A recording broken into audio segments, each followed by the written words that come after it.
Hi, my name is Nancy. Welcome to my channel, Running with Scissors. In today's video, I'm going to tell you about Dress a Girl Around the World and how I got a little behind in making dresses for this. If you want to find out what I'm going to do about that, don't go away.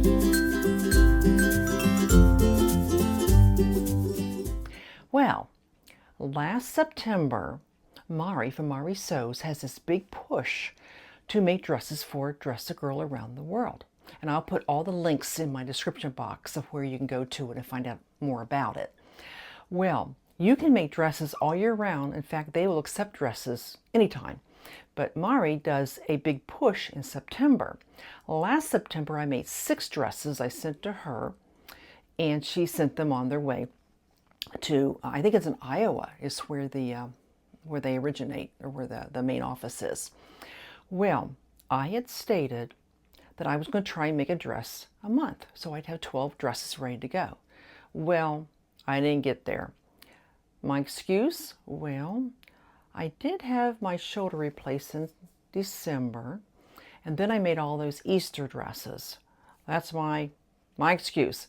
But really, I have no excuse because these dresses are easy to make. They're just little girls' dresses, and you can put them together pretty fast. So I realized September is coming up pretty quickly. And I decided I'm going to try and make a dress between my makes from my fabric Wheel of Fate. And so I did. And you can make a dress in a day.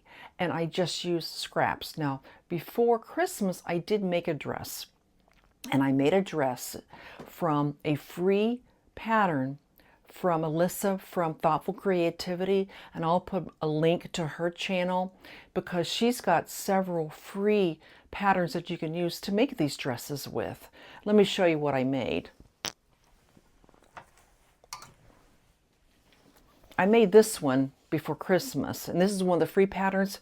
It's a side panel dress. They have pockets on the side, like so, and you can color block it, like I did. It's just a little slip-on dress. They do want pockets, and I did go ahead and order the little labels. They want you to put a label on your dress that says Dress a Girl Around the World. All the dresses have to have a label. This is so when people see them in their dress, they'll know they're being cared for and taken care of. So I did order some labels for that. So that's what I made before Christmas. Then, yesterday, I'm thinking, oh man, I'm so behind on my dresses. And like I said, September's in a couple of months and I want to kind of get a jump on it. So I just got some scrap fabric out. And I use this pattern. I've used this before, the Butterick 5876. And the little girl here with the little color blocking, I made a dress like that last year. But this time I didn't really have any fabric I thought would work with what I had. And so I just made the dress, like the little girl's wearing. I just didn't do the bow up here. And I just made it all in one fabric. Let me show it to you.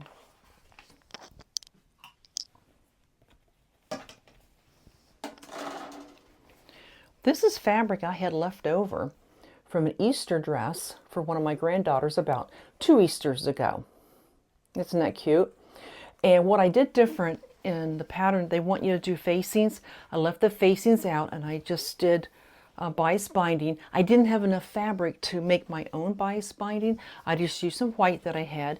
And then the back does have a keyhole, and they wanted you to put a loop and a button. But in these dresses, they don't want zippers because zippers can break, and no buttons because you can lose the button, but ties are fine. So I just put the bias binding around it, and then I have enough at the end to have a string tie. Now, let me show you the pocket. Remember I said they always want to have pockets because little girls do like to have pockets. I did this pocket. Let me see if you can get it close enough for you to see the pocket. It's a little tie pocket. I got this free pattern from Jen over in Today in Jen's Sewing Room. And I will link that to you as well. You get on that particular video, and she does a video on how to do it. And then you can also click on a link and you can get the directions for the tie pocket. And also the pattern. There's a pattern for a child.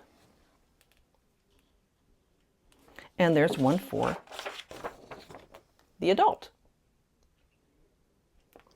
As I said, they do have the directions, but I do better if I can watch somebody do it. So I just watched Jen in her video, and I made it. Now I decided this dress is pretty busy, and I thought one pocket was fine. The other dresses I put 2 pockets, but I thought as busy as this is, I thought the one little pocket looks fine. If you think I need to add another pocket, let me know, but I think it's really cute.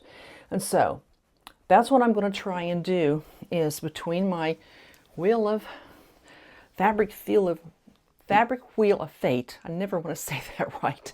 I'm going to try and make a dress. And I'm going to try and use the scraps I have. I've got plenty of scraps. And some of these dresses you can color block, certainly, if you don't have enough to make one whole dress.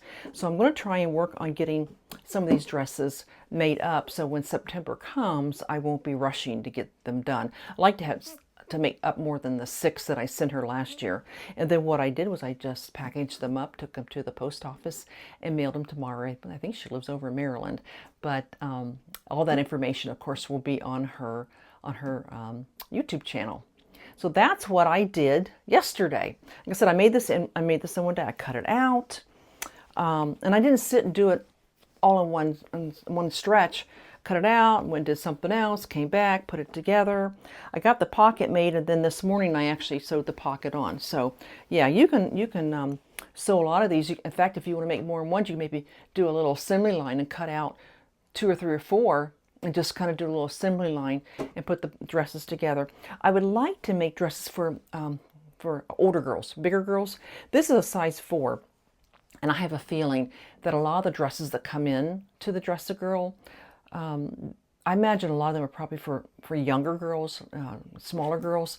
And I would think the preteens and the older girls probably don't get as many dresses. So I'd like to make some dresses in a larger size for the other girls. So that's what I am up to this week. So I'm still trying to decide what to do with my shower curtain. I got an idea. I picked a pattern out, and I really had some good ideas that came in my comments. So next week, whenever I get that done, I will shoot that video out, and you can see what I did with the shower curtain.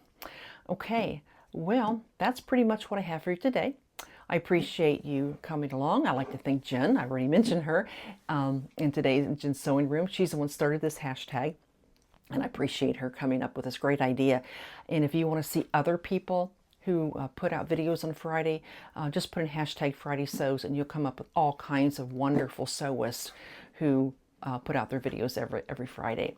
Okay, well, if you haven't already subscribed, that'd be great if you would. Give me a thumbs up, and I will see you the next time I put out a video.